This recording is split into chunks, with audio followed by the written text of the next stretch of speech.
মানে মোৰ কাৰণে এটা খুব ইমোশ্যনেল মোমেণ্ট। মই প্ৰতিটো মুহূৰ্তত মই সাহস কৰিব পৰা নাই যে ছবিখন চাম, ভালো লাগিছে।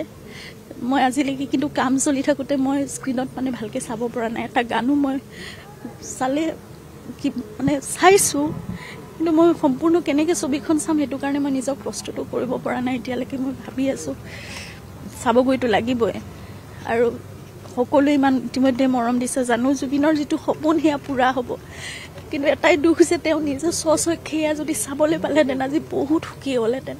কিন্তু তেওঁ সুখী হ'ব, তাৰ পৰাই তেওঁ সুখী হ'ব। আৰু অসমৰ ৰাইজে তেওঁক যেনেকৈ সদায় মৰম আদৰ দি আছে, যেনেকৈ আশীৰ্বাদ দি আছে, সেয়া সদায় দি যাব।